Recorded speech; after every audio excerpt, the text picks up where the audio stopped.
تم اپنی وسیع النظری، آزاد خیالی اور ہندوؤں کی سرپرستی کی بنا پر مسلمان امیروں میں نامقبول ہو رہے ہو۔ ماں بدولت تمہارے نقطۂ نظر کی داد دیتے ہیں، لیکن یہ ہماری سیاست تھی کہ مقدمے کی سماعت کے بعد بھی خاموش رہے۔ حکم نہیں فرمایا تاکہ دربار کو معلوم رہے کہ اس فیصلے کی طرف تم نے صرف اشارہ کیا ہے، فیصلہ ماں بدولت کا ہے۔ تاہم یہ فرمانا بھی مناسب خیال کرتے ہیں کہ اگر دارا شکوہ بابا سیاست سے کام لیتے تو محصول بھی معاف ہو جاتا اور ان کا دامن بھی محفوظ رہتا، یعنی تم ہمارے پاس آتے، ہم سے اپنی خواہش بیان کرتے اور ہم اپنے طور پر محصول معاف کر دیتے۔ اعلیٰ حضرت جانب در، یہ محصول مغل قلمرو کے بے محابہ خزانے کی ایک معمولی سی شق ہے۔ اس کی حیثیت اقتصادی نہیں، سیاسی ہے۔ ماں بدولت نہیں چاہتے کہ مذہب کے نام پر لاکھوں کروڑوں انسان کسی ایک مقام پر جمع ہو جائیں اور ضبط و نظم خطرے میں پڑ جائے اور اس طرح یاتری حکومت کے عتاب کا نشانہ بنے، یعنی طبیب کی نگاہ میں یہ کڑوی دوا ہے جو مریض کی صحت کے لیے ضروری ہے۔ ظاہر ہے کہ مریض کے منہ کا خراب مزہ اسے پسند نہیں کرتا اور ہٹا دیے جانے کی گزارش کرتا ہے۔ ہم اپنی رعایا سے جو محصول لیتے ہیں وہ سارے عالم میں رائج لگان کی شرح سے کہیں کم ہے۔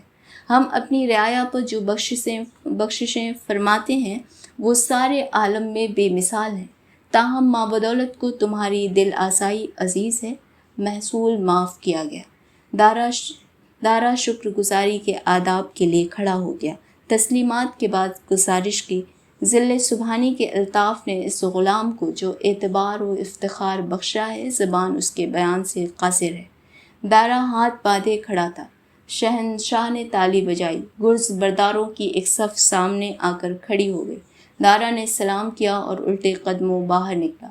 گرز برداروں کی دو قطار میں تقسیم ہو کر اس کے دائیں